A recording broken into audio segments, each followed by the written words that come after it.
पितृ पूजन विशेष रूप से श्राद्ध पक्ष में किया जाता है, जो कि अश्विन माह में कृष्ण पक्ष में आता है। इसके अतिरिक्त भी साल में जितनी भी अमावस आती है उन पर भी पितरों का पूजन किया जा सकता है।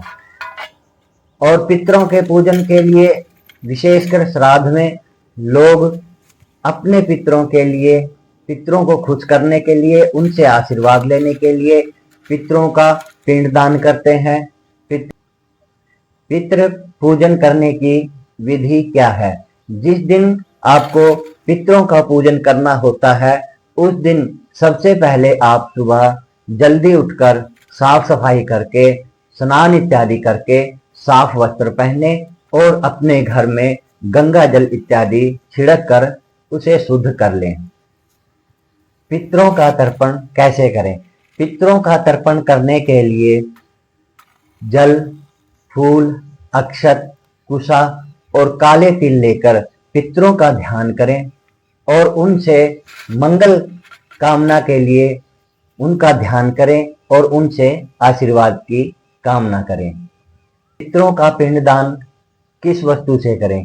पितरों का पिंडदान चावल, घी, दूध, शक्कर और काले तिल लेकर, दही लेकर उनका पिंड बनाएं और पितरों को अर्पित कर दें और उनसे मंगल आशीर्वाद लेने की कामना करें। श्राद्ध पक्ष में पितरों के निमित्त होकर दान करने का विशेष महत्व बताया गया है। दान सुपात्र को हमेशा करना चाहिए या फिर जरूरतमंद को करना चाहिए। गरीबों में खाने की वस्तुओं का दान करना चाहिए और ब्राह्मण को भोजन इत्यादि कराना चाहिए और उसे दक्षिणा देकर सहसम्मान आशीर्वाद लेना चाहिए। जिस दिन श्राद्ध होता है उस दिन पंचबलि का भी विशेष महत्व होता है। पंचबलि क्या होती है? पंचबलि कुत्ता, बिल्ली, कौवा, गाय और चींटियों को भोजन कराना चाहिए। इसे ही पंचबलि कहते हैं। पितरों को स्थान देना चाहिए या नहीं देना चाहिए, इन पर भी विद्वानों की अलग अलग राय है।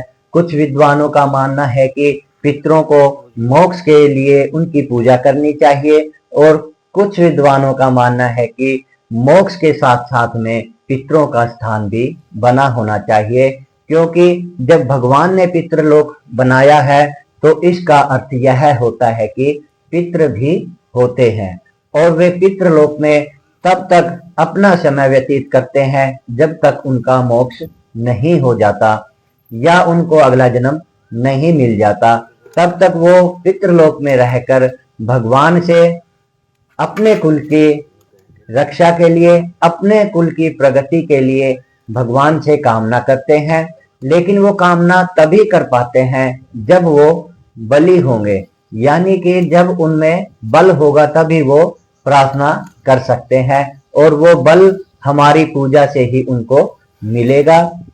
और पितरों का जो स्थान बनाया जाता है वह खेत में, खलिहान में बनाया जाता है और जिनके पास ये सुविधाएं उपलब्ध नहीं होती हैं तो जहां पर उनका जन्म स्थान होता है वहां पर ऐसा कोई ना कोई स्थान देखकर उनका स्थान बना देना चाहिए।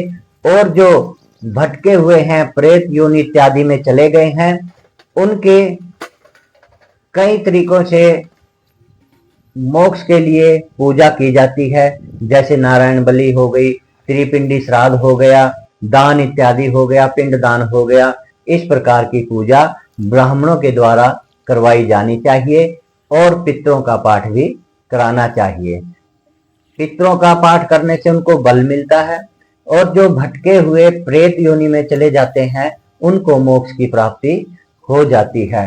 और कुल की रक्षा के लिए और कुल की आगे बढ़ाने के लिए भगवान से प्रार्थना करते रहते हैं, तो हमें पितरों से विशेष आशीर्वाद लेना अति आवश्यक है। पितरों की पूजा के समय जब भी श्राद्ध पक्ष आता है या अमावस आती है तो हमें क्या क्या सावधानियां रखनी चाहिए। सबसे पहले तो मांस मदिरा अगर कोई करता है तो इन 16 दिनों में हमको मांस मदिरा का सेवन नहीं करना चाहिए, और जहां तक हो सके लहसुन व प्याज से भी परहेज रखना चाहिए।